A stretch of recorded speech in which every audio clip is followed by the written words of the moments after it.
Hi there boys and girls, and welcome back to the channel. Got a few games for you. I think tier 7, one at tier 4, two at tier 5. We're going to kick it off with Frost 136 in the Tiger 1 on Middleburg. And the reason I like this particular game is Frost plays it differently than I would, which is why he's ultimately successful and I'd have probably got wasted. I tend to be a bit, I think anybody who's platooned with me would certainly say sometimes I might be guilty of pushing too far forward too quickly, because I do like getting into a brawl, and sometimes that works for me and quite often it doesn't. But Frost does play this, cautiously is probably the wrong word. He plays it well. And most importantly, he keeps his tank alive and he keeps his gun in the game, which allows him to put up some pretty good damage. So he's pushed around the left flank of the town area. He's got a T29 and an ARL 44 in front of him. Not certain which gun the ARL's got on him yet, so Frostbeam gets a nice little shot here between the buildings. Nice free shot, doesn't take any damage for it. Puts a ding into the ARL there. So yeah, he's gonna come back out. Now I think ARL's going to be looking at him this time, which he is. So he does take a 200 alpha roll back for that one. So we know the ARL's got the tier 8 gun on him. Gets another nice shot in. Now that is where I would have pushed forward on the ARL. I'd have gone in, tried to get him cleared, and then be coming onto the T29 at speed. Frost plays it a little bit more conservatively, takes the ARL out, still hasn't taken any damage other than that first shot, and now he's looking to move toward the T29. He's having a look, potentially making sure that he's not going to be flanked on the other side. There is still pretty even, 5 on 5, and there is still a battle going on the high ground to the right. So he's going to push around here, take it cautiously, and he's identified the T29 on the other side of this building. Now T29 does have pretty good frontal armour, but weak armour at the sides and the rear, which is why I'd have probably gone at him at speed and tried to get his gun turned and get round the side of him. However, I'd have definitely taken damage doing that. Frost is looking after his tank here. Now the battle is not going so well for the Greens at this point. They are a tank down, so Frost does need to move forward here and start taking on the T29. Gets a nice roll in the front of him there. Unfortunately hits that building, which means he takes that shot where potentially he could have had a free shot there, but that does allow him to get another one in. Tiger 1's nice fast reload. Now the T29's a one shot. He's just roll forward and get him cleared. So he's kept his tank in the game, and he's still well over half health. Now if I'd have played the way I play it, I'd have probably cleared both tanks, but my tank certainly wouldn't look as healthy. So I think he played it, although it was more cautious than I would have played it, I think he actually made the right call there and played it well. The battle's been brought back to a 2-on-2 now. We've got a VK and I think a one-shot, yeah, there he is, one-shot LTTB out there. So Frost is, I mean, this VK is going to have some difficulty getting pens on Frost if he keeps his tank angled. I think he does in the end take a couple of bounces from him. However, he's still looking after his tank. He's making sure that he's not going to get pushed on by this LTTB who's going around the flank. Does start to draw the bounces, and ultimately he's going to push onto this VK and get him cleared. So again, he's playing it potentially differently than I would, but that's why I like the game, because he does spend the time looking after his own hit point pool and looking after his tank. Ultimately, he proves absolutely vital and successful in this game. Gets a good number of kills and a good level of damage. So yeah, that was a well thought out game all round, I thought. 2200 damage, second class mastery, and 4 kills, so well played indeed. Okay, second up we have Frost Walker 27. He's rolling around in the Panzer IV-G on Mirage. After a little bit of initial confusion, the team decide to roll aggressively at the right flank. And I think on this one the heavies do actually push to the extreme right and actually go towards the waterfall area. So Frostwalker here, he's gonna get onto this corner and see if he can start peeking and taking some free shots, which he does. Gets a nice free roll into the enemy heavy there. And again, just poke and shoot, not exposing his tank. Obviously, this fella's extended himself far too much and is cleared pretty quickly. So it's looking good for the green team. Frostwalker is looking after his hit points and already up to 400 damage now. Doesn't quite get the snapshot there. And again, you know, good play in between his shots, checking his flanks. So we're having a look here. It doesn't look like he's got too many shots on. Mr. Leopard here is turning into a bit of a pain. He's basically just reversing, coming to the brow of the hill and getting shots on. He's going to have some difficulty getting the pen on into the KV1 here. Does take a little bit of damage for it. However, KV1's down to a one shot now. So having a look at his situation here, and I think he makes the right call. He's going to push onto this high ground to the left. Our friend over there leaves himself far too exposed, so he's going to get farmed pretty quickly. So he pushes round here. I think he does go for the clear. Unfortunately, somebody else gets it for him. And it's looking pretty good for the greens at this point. A tank up, so he's going to push round the back here and see if we can cause Mr. Leopard, I think the T1 on the corner here, a few problems.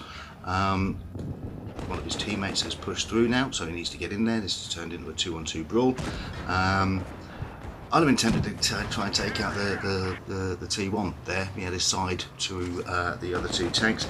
It does have nasty frontal armour, the T1, so I think that's probably where I would have tried to prioritise. However, they did focus fire at the Leopard. He's now out of the equation. And unfortunately, I think Frostwalker here, he gets an unfortunate series of bounces here, I think.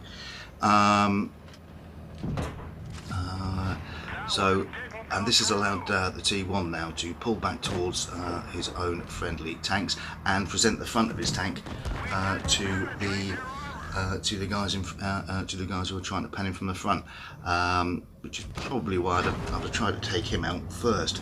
However, the other two guys aren't really supporting the T1. He loads the APCR, sticks a nice roll straight into the front, and T1 gets cleared. So at this point it's a 4-on-2. It's pretty much all over. Pushes round aggressively around the flank there, gets behind this guy, and is going to start racking in the damage. He's angling his tank well here. He's taken a few bounces, bounced over 800 in this game so far. And yeah, just a well played, well thought out game. Loads the HE there to make absolutely certain a kill. Now he has taken a bit of damage to his hit point pool, but it's a 4-on-1. So he's going to push now, see if he can get some more damage in. Unfortunately, he gets taken out here just before he can try and get another shot in there. However, the last remaining bad guy taken out pretty effectively, and a good game all round. 1429 damage and 3 kills. So well played, Frostwalker 27. Okay, this is one of my games. I'm platooned up with Hunter Reborn. I don't do spectacularly good damage in this game. It's I'll put the game in because Hunter makes a very interesting move about halfway through. I'm in the Crusader 5, which is a tank, light British tank, a tank I hadn't driven before. I needed to try and rank it up to open up some more lines on the British tech tree. I think Hunter and I played about 11 games with me in this tank. He was helping me rank it up. And we had a really nice session actually. I think in 11 games we had something like a 72-73% win rate, which is great, especially in a light tank for me. They're not tanks I play a lot. It was actually a really fun session, and this is a fun tank. I have to say, it's got no armour on it, but it's got a very fast firing gun.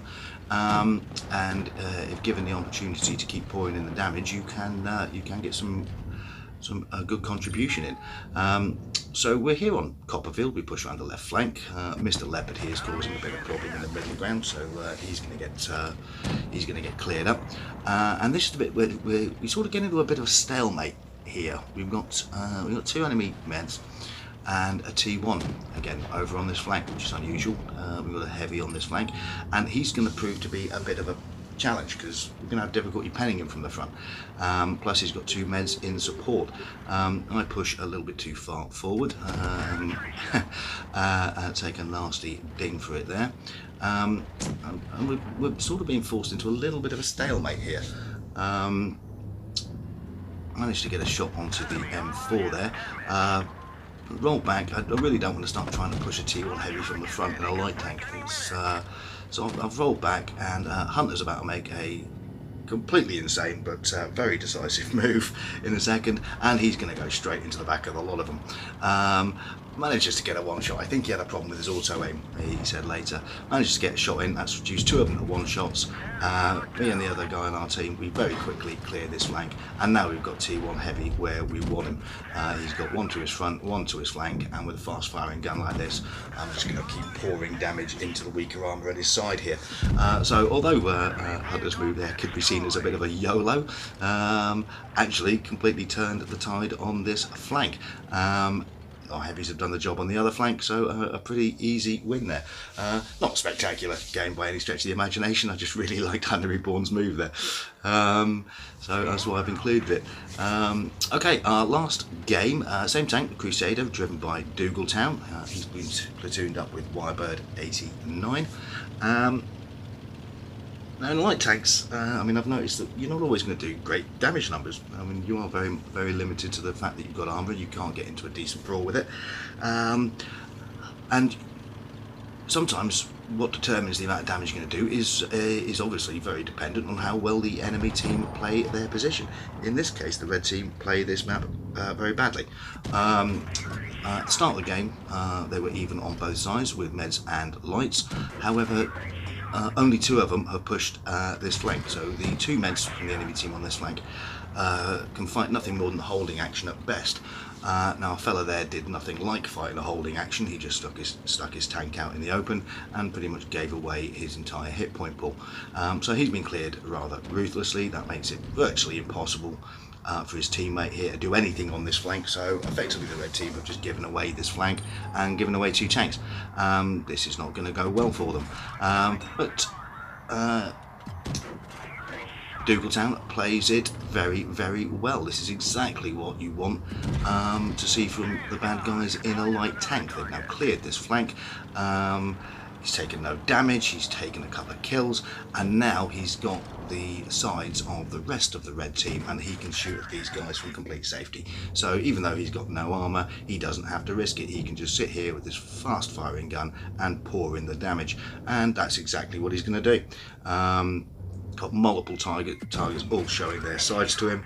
I mean, who doesn't love to see that, especially when you've got a very fast firing gun?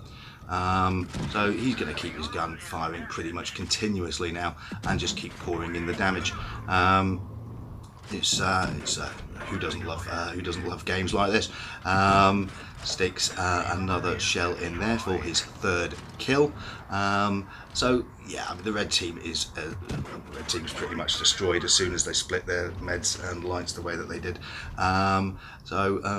Dougal is still going to take advantage of this. Sees a nice big isolated juicy heavy, juicelated, nice word rhymes, juicy isolated heavy at the rear of the red team here. So Mr. Churchill here is in for a world of hurt, and Dougal's hit point pool is very, very healthy, so he's just going to come out here and more of the same. Just keep whacking shells into this guy and building up the damage. Doesn't really mind if he takes a few hits. Don't quite know what Mr. Leopard was trying to achieve there, but you know, we'll take every kill that we can get. A pretty one-sided game, and sometimes to get the good damage games you've got to rely on, you know, the other team being, you know, having a bad game.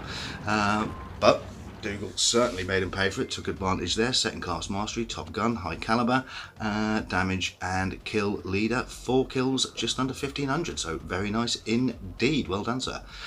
Thank you to all the contributors to the video this week.